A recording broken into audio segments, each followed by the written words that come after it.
સદગુરુ મહારાજની જય. એક સાખી છે કે પ્રેમથી બાંધો પરબડી, પંખી પાણી પી જાય, કોકદી કે હંસલો આવશે તો કે તારી પરબડી પવિત્ર થાય. જો એટલે એ કઈ પરબની વાત કરી? એમાં એ પરબ ને એ તે પંખીને ઓળખવા જોઈએ. હા આ જલારામે ઓળખી ગયા. હા એ ઓળખી ગયા. જલારામ ઓળખી ગયા. ઓલા રીતે નહોતા ઓળખ્યા, સંગાવતી ઓળખી ગઈ અને આ ઓળખી ગયા અને નિરલબાઈ ઓળખી ગયા. કુંભારાણાને ઓળખાણ નથી, નિરલબાઈ ઓળખી ગયા. આવી માંગણી કરે છે તારે તો દાવા દેતા નહીં. હા પલ્લો સુકતા પળ આવી છે બધા નારી શક્તિ ઓલા કે હવે તમે વાંચ્યા હું જમું નહીં. તારે સંગાવતી નામ થયું કે હવે બાવા હું જાતો નહીં કે મારે કટા લીધી મારા કડકી કરી બંધ હવે ક્યાં જાતો? એ ઓળખી ગયા વધાન છે. હા હવે ક્યાં છે? ક્યાં જાતો ક્યાં જાતો? એટલે આ વસ્તુ છે ને. અને વીરબાઈને જલારામ કહેવા ગયા પણ એ માંગણી કે આવી છે કે હું કરું. રોટલો ગળતા ગળતા હાથમાં તો કે મારા માવતરે તમને કાંડું હોપ્યું થાય તમે હોપી જ દો, ભૂલશો જ નહીં. ભૂલશો નહીં. હા રોટલો મૂક્યો પડ્યો અને બહાર હવે હાલો. હવે એ સમય કેવો હોય છે તમે જુઓ. એ પંખી ઓળખવું જોવે. ઓળખવું જોવે. હા હા એમ ત્યાં ઓળખી દઉં પણ એ સમય કેવો હોય છે. જો આ જલારામ છે ને કીડગ્યા તો પૂતવા જતા સમજ્યા.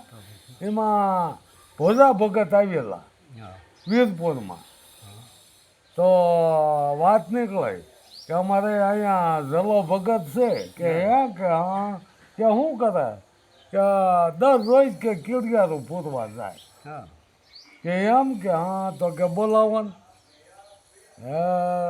જલારામને બોલાય અહીંયા. શું જલા ઠેલી લઈને ક્યાં ગયો કે કીડગારો પૂરવા કે ક્યાં પૂર્યું કે આ ગામના પાદરમાં બધા કીડગીનો દર હતા ને અહીંયા સપ્તે સપ્તે નાખ્યો. તો કે બિચારી ઓલી જંગલમાં શું કરશે? આને ત્યાં નાખ્યું તો ખાતી છે પણ ઓલી જંગલમાં વગડામાં શું કરશે કે? ત્યાં જલારામને એમ થયું કે મધ્યુ આમાં કાંઈક છે તો ખરું. આ તો હું પાદરમાં તો નાખ્યો પણ જે વગડામાં હશે કીડ્યું એને કોણ દેતું? ત્યાં જલારામને જ્યારે બોધ કર્યો ત્યારે વાત કરી કે ભાઈ કેળેના કામને હાથીને માણ દેવાવાળો છે. આપણે શું લેવા માથે લેવું જોઈએ કે હું કીડગ્યા આપું છું. જે તું કર્મ કર એ કહેવાય જેવું નથી. ડાબા હાથે કર્યું જમણા હાથને ખબર ન હોય અને જમણા હાથે કર્યું ડાબા હાથને ખબર ન હોય. તો હાથ તો જમણો ને ડાબો બે એક જ થયા ને. તો જમણા હાથે દીધું ડાબા હાથને ન ખબર હોય પણ અહીંયા એમ કીધું કે તું જો ત્યાં કર્યું હોય ને તારે ઘરના પત્ની નહીં કહેવાનું એ તારો ડાબો હાથ છે. અને એને કર્યું હોય પત્નીએ કોઈ જે કાંઈ એ કે જમણા હાથને નહીં કહેવાનું કે આજ મેં આ પૂન કર્યું એમ. હા એમાં ઓલા મોરદુરાનું અડધું અંગ કાપ્યું કે તારું અડધું અંગ દે તો ડાબા આંખમાં આવડું આવ્યું પણ ઓલા જમણામાં કાંઈ નહીં. ડાબા આંખમાં આવડું કેમ આવ્યું? બંધ રાખો બંધ રાખો. પકડ કે આ જમણું અંગ કે કામમાં આવ્યું અને આ ડાબું અંગ કાંઈ કામમાં ન આવ્યું. એ કે અફસોસ ભાઈ એક જ છે એનો અફસોસ. એમાં કે આવડું આવ્યું.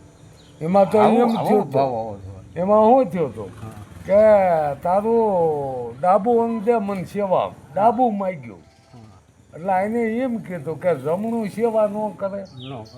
બરોબર? તમે આ બધા ડાબાના જ ભૂખ્યા છો. તમે બધા ડાબુ અંગ જ છો. કુંભા પાસે ડાબુ અંગ માગ્યું, જલારામ પાસે ડાબુ અંગ માગ્યું. તો જમણું કેમ સેવા નહીં કરતું હોય? જમણું અંગ સેવા જ કરે જ તે ન કરે કરે જ તે. અને કદાચ પુરુષની સેવા પુરુષ કરે એમાં શું વાંધો? બેનું હરસ પરિસ્થિતિ મા બેન ને દીકરી સમાન છે. તો ડાબુ અંગ લઈને સેવા શું લ્યા કરાવી દો. અમુક વસ્તુ આપણને નક્કી ત્યાં થાય છે મધ્યો આ શું અમને આ ખેલ માંડ્યા હા કે વાતો બધી કરે પરસ્થી મા બેન ને દીકરી છે હા નરસિંહ મહેતાએ વાણીમાં કીધું છે ને પરસ્થી કે માત સમાન હા તો પછી એ સેવામાં શું લેવા માગે અને માગ્યા પછી પાછા લઈ જ જતા નથી એવી તેવડ એક જ નહીં હા કે લઈને વિયાઈ જાય પણ અહીંયા શેતી ગયા જે આ કુંભારાણાભાઈ માગ્યું ને કે કુંભા હોવાનું રૂપ જ મારે આંગણે ઘણું હું માગું તારી રાણી તો હું કીધું કે જો આ 300 રાણીઓના 300 મેલ છે હા એમાં જ્યાં કુંભો ન હોય એ તમારી લ્યો નિરલભાઈએ કીધું નિરલભાઈએ કે જ્યાં કુંભો ન હોય એ રાણી તમારી હા તેથી કહે છે કે મેલે જોવા તા કે કુંભો છે કે આ કે આ જમણું અંગ અમારો કુંભો છે હા આ જમણું અંગ રહ્યું ને એ કુંભો છે જમણું અંગ પુરુષનું છે હા ત્રણ હોય એ મેલે રખડીને પાછા આવ્યા હા કે તમારો ધર્મ હાસો તમારામાં કોઈ મતભેદ નથી અસ્ત્રી પુરુષનો મતભેદ નથી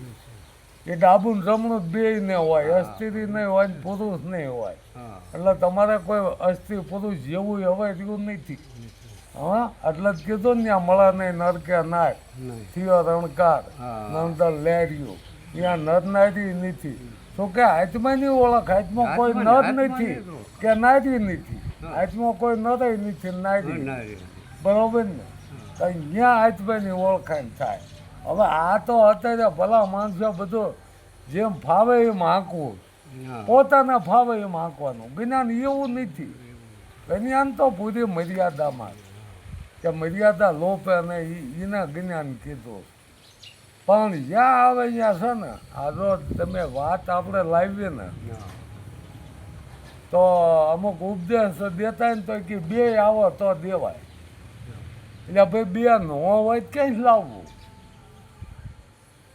તો પછી આ રઘુભાઈ એકલા હતા કેમ ઉપદેશ કીધો સવા ભગતે હા હે હવે તો એમ કે બે આવો તો ઉપદેશ થાય ને કે એકલા ન થાય હા તો હવે બે હોય ને શું કરવું હા એમાં એવું છે ને હા પ્રથમ સૃષ્ટિની રચના કરવાનું મન થયું હમ નિરંજન નિરાકારને હા એટલે નિરંજન નિરાકાર એટલે કે અદ્રશ્ય કાંઈ નહીં કાંઈ હા, નહોતું હા. કાંઈ નહીં ને એવું અંજન આવ્યું કે એમાં કીધું આ એકલતા પણ કાંઈક કરવું હા તે આવું છે શાસ્ત્રની વાત છે હા એ સાચું એમાં બ્રહ્માને ઉત્પન્ન કર્યા હા આવું છે બ્રહ્માને ઉત્પન્ન કર્યા કે તમે કે સૃષ્ટિની રચના કરો બરોબર તે વિષ્ણુને કે તમે પોષણ કરો હા તે બ્રહ્મા તો સપ્ત ઋષિની રચના કરી હા બધા ઋષિ બધા એ કરી પણ એમાં કોઈ વસ્તી વધારો થાય નહીં પુરુષ અંતે હા એટલે કાંઈ આમાં તો વસ્તી વધારો થતો નહીં હા આમાં સૃષ્ટિની રચના કરવાનું કીધું વધતું વધે નહીં હા કે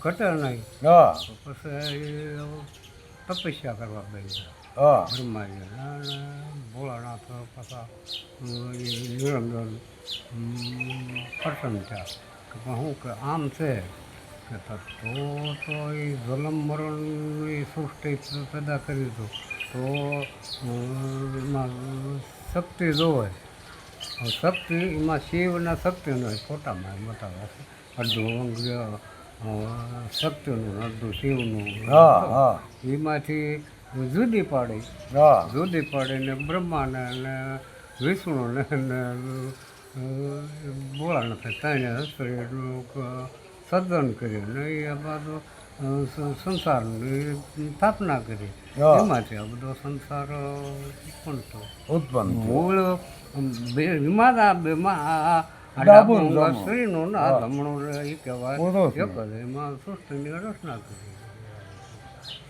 આવું જ છે હવે એમાં કોઈ મારું તારું ને આ બધું કળયુગનો બહુ વધી ગયો પણ અત્યારે તો હવે હું જ કહું છું સત્યું ગાયો જીવું અત્યારે અત્યારે જીવવા જેવું છે પેલા કાંઈ નતું આપણે હાલા તો હજારો વર્ષ તપસ્યા કરો રાક્ષસો તપસ્યા કરતા અને વરદાન મેળવતા અત્યારે તો આવ કળજુગમાં કેવો નામ આધારા નામ આધારા નામ નામ આધારા જો હવે નામનો દાખો આધાર આવી ગયો હા હવે અત્યારે જીવવા જેવું અત્યારે છે જિંદગી જો જીવવા જેવી જીવતા આવડે પણ અત્યારે આપણે શું કે આ દુર્ગુણથી આપણા મનુષ્ય અવતાર બગાડી મારવી નકર આ વારે વારે મળે ને હા, જીવવા જેવો જ જમાનો આ કળજુગમાં છે કળયુગમાં છે. સમજો તો. પણ આને કળયુગ જ ન કહેવાય હું તો એમ કહું સતયુગ કહેવાય લો કળયુગ છેટો રે સમજી છેટો ગયેલા રે હોય. આ હવે છેટો ને રે પાયો નથી આવે એવું શું કે અત્યારે છે ને જેમ છે એમ જ્ઞાન અત્યારે ખુલ્યું હા, આ પહેલા તો બહુ ભરમાયા ભરમાં. લોકો કંઈક ગુરુ કરવા જાવ ને હા, ત્યાં એ કંઈક આવી ભ્રમણા નાખી દે નાખી દે કે હવે પૂજન કરો ને આમ કરો ને તેમ કરો ને હા શું સમજવા જ ન દે હમ. અને અત્યારે શું કે બધે જાહેર થઈ ગયું હા. અત્યારે બધાય કહે છે ગુરુ કોઈ વ્યક્તિ નથી નથી એવું જ બધાય કહે એ તો છે સદગુરુ કેને કહે હા. કે જેનો નાશ જ નથી એ સદ કહેવાય એ સદગુરુ કહેવાય. સદગુરુ તો અંદરથી જ પ્રગટ થાય પ્રગટ થાય છે. આપણામાં બધું હા. દુર્ગુણો નીકળી જાય હં. બધું નીકળી જાય શુદ્ધ થઈ જાય એટલે અંદરથી સત્ય જ વિચારો ઉદ્ભવે ઉદ્ભવે. બધા અસત્ય આવે નહીં. પણ હવે આ આગળની જે પરંપરા રહી ને હા એટલે કંઈક આમ પોતાને માન જોવે છે હા, માન. માન જોવે મારી પૂજા કરે હા. મને બધા પગે લાગે હા, લાગે. એટલે હું કંઈક મોટો કહેવાવ હા આ ભ્રમણા હવે નહીં જાતી એટલે એ પકડી એ ઘર કીધી જાય છતાંય અત્યારે મોટો થઈને પૂજાવું છે હું રહેતો ને ખાકો કેવું અહીંયા રહેતો તે એક આમ ઓલા બાબરા પાસે કંઈક ગામ છે ત્યાં સાધુનો બોલો હતો ત્યાંના સાધુ મને કે હકપરના સાધુ છે એ મને કે હાલો કે અમારામાં કે શંખાડાળ છે મોટા સંતો આવે છે હા અમે કરવાના હાલો કે બરાબર તમે હાલો કે તે હું ગયો હતો એ ઓલા ધીરુ બાપુ કહેવાય છે ને હા. ધીરુ બાપુ હતા એ ધીરુ બાપુ વહેલા આવી ગયેલા ને હું એમાં બધા એમના સેવકો ને બધા હોય એમાં બેઠા હતા આમ હવે હામૈયા નામ ધીરુ બાપુ આપણે કે હામૈયામાં રહેવું નથી હા. અમારું ટ્રેક્ટર નહોતું એમાં મોટર પહેલે સાયકલથી મોટા સંતો હોય નામ હા હામૈયામાં રહેવા હામૈયા કરાવવા એ કે નાની માના ખેલ નથી હા ક્યાંક આવી જાય હા અટક કોક આવે ને કાંઈક મરદું લઈને મૂકે હા. આવે ને કોક પગે લાગે મારે કે આમ સંતાન નથી આવું નથી દુઃખ આવે હા. એનું દુઃખ ભાંગવું જ હોય હા તો આવો હમૈયા થાય ક્યારેક આવી જાય આપણે હમૈયામાં ક્યારે આવું નથી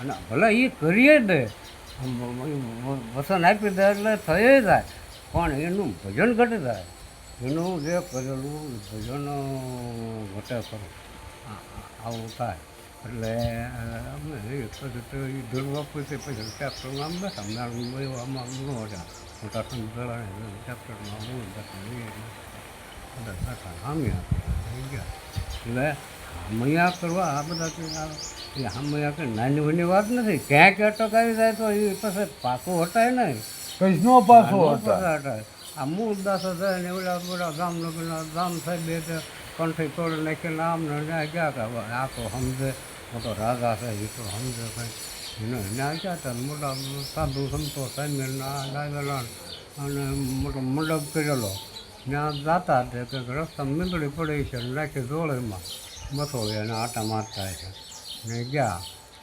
ત્યાં કે કોઈ કદા કે ઓલો મૂળ થયો કે આમ છું ને આમ બધા ગામે કાઢી મૂક્યો ને આમ એને સહી ગયું છે પણ તોય કોઈ કે આવવા દો ને કે આવવા દો એટલે હું કે મોટા હું આવ્યો કે હું કાંઈ કામ અહીંયા નીકળ્યો હતો ના બધું વાત સાંભળે મોટા મોટા સંતો આવ્યા છે ત્યાં બિલાડી ભાળી ગયો આને કરો જીવતી કે બસડા ટળ વળે છે કે એ કે મરી ગયેલા હજીવન થાય તારે તો કે મોટા સંતો તો શું ત્યાં મોટા મોટા આમ આમ તો લાવો કે કમજોર મારી પણ એ તો કમજોર ગઈ ને એને તો આંદોળે સાથે એ તો જો મારું સત્ય હોય તો આનામાં પ્રાણ આવે અને ન આવે તો હું મારો પ્રાણ જઈ દે આવી જોઈને વાંધો થતો બિલ હવે બેઠી થઈ ત્યાં આમથી તરત એ તો વળે નીકળ્યા ત્યાં રામ સાહેબ બાય આવીને પગમાં પડી ગયા મારી ભૂલ થઈ ગઈ ઓળખા નહીં અમે ના હવે પગ હારો બહુ બધી બંધાઈ લીધી હા હવે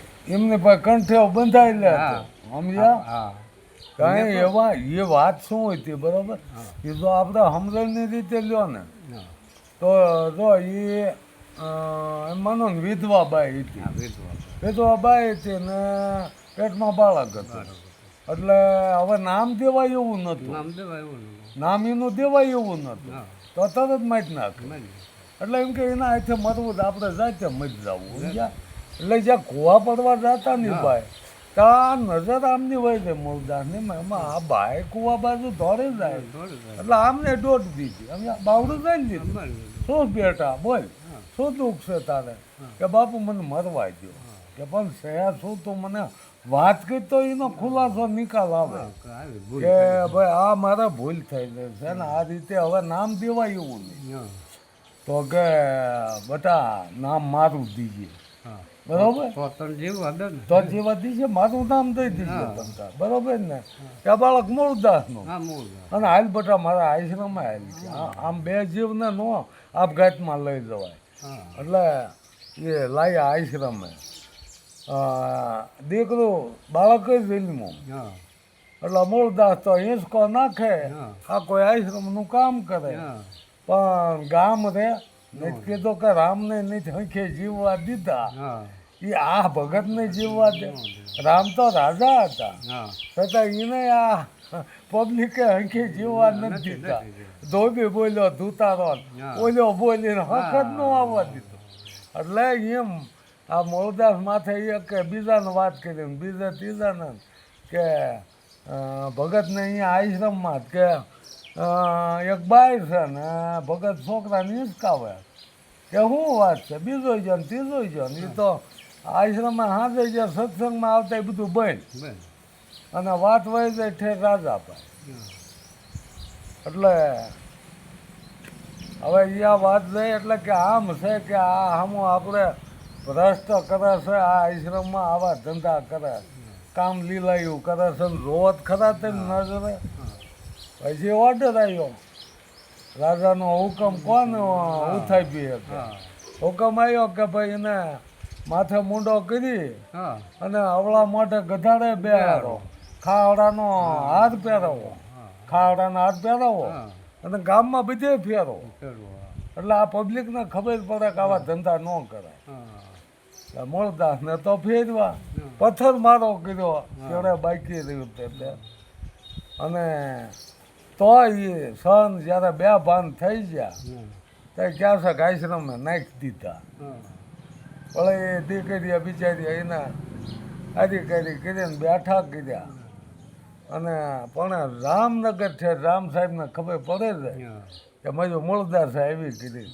તો એને તો કંઠી એની બાંધી કંઠી તો જ નાખી તોડે નાખી પછી બીજા ગુરુ જ કરવા એટલે મોટા પરીક્ષા જ્યાં ઓલા આઈશે ને તેડાયા બધા સંતો મહંતો મૂળદાસને ખબર પડે કે રામ સાહેબે કંઠી તોડે આને વ્યામ કરી ગયો હજી આને સંશય ગયો નથી તો જ તોડે ને તો જ તોડે હા વાટે હાલ્યા જતા છે મીંડું પીડ્યું મરી ગયેલું નાખ્યું જોડાય જાય ને ત્યાં તો ઓલો કાળો ધબ થઈ ગયો રામ સાહેબ ગાય હું લેવા આવ્યો છે એમ આમે જ કીધું મેં જો કંઠે તો જ નાખ્યું શું આ કામ એ કે કામ મારે કાંઈ નથી હું તો તારા હાટું આવ્યો છું કે ભાઈ તે નવા ગુરુ કર્યા છે ને મહંતને નવા ગુરુ કર્યા હોય તો એક આ મીંદડીમાં જીવ છે કે નહીં એ કહી દે એટલે કે ભાઈ તમે આ મરેલું લાયા એમાં જીવ ક્યાંથી હોય એટલે એ કે જીવ છે આમાં જીવ આવે નહીં જાય નહીં આ રામ સાહેબને કે મેં તને સમજાયું સામને નથી ખબર પણ તને ખબર છે કે નહીં કે જીવ આવે નહીં જાય નહીં પરિવર્તન થાય આવે જાય એવો પરિવર્તન થાય જીવનું પરિવર્તન થાય આવે જાય એવો નહીં તો કે જીવાતમાં જે હતો ને એ યાદી એના દિવસ જે જીવાતમાં છે યાદી એના દિવસ હવે જાય એવો નથી. એટલે વસ્તુ તમને સમજવા ફેર થઈ છે. મૂળદાસ કે તમે રાજા રહ્યા ને એટલે કોકને કાન ભરી દે ને તમે માની લો, બરાબર ને. તમે જાણ્યું નથી એટલે મૂળ તમને થોડુંક આ ભ્રમણા ઊભી થાય કે આ ગુરુએ આવું કર્યું, પણ કે હકીકત આપણે જાણવી ને તઈ ખબર પડે, બરાબર ને. મારી પત્ની હતી, બધું હતું, મેં ક્યારે ત્યાગ કરી નાખ્યો કે ભાઈ બસ આપણે હવે જે કંઈ હતું એ ત્યાગ કરી દેવો, બરાબર ને. તો ત્યાગી માણા ફરીને એ લપમાં પડતો નથી, એને ત્યાગી કહેવાય. બાકી જે આવી જાય છે એને ત્યાગી ન કહેવાય. જો આપણે આ તપ કરવા ગયા વિશ્વામિત્ર તો પછી મેનકા આવી અપૈસર્યા અને બસ નાચગાન કર્યા ને સુંદર રૂપ હતું તો એ તરત એમાં આવી ગયા તો એને ત્યાગી કેમ કહેવાય? પારાસર ઋષિ આવી ગયા તો એને ત્યાગી ન કહેવાય. ત્યાગી કોને કહેવાય? ફરીને આમ જ ન તાકે, એ ત્યાગ કર્યો કહેવાય. એટલે આવી આ સંતોની વાતો છે. સદગુરુ મહારાજ.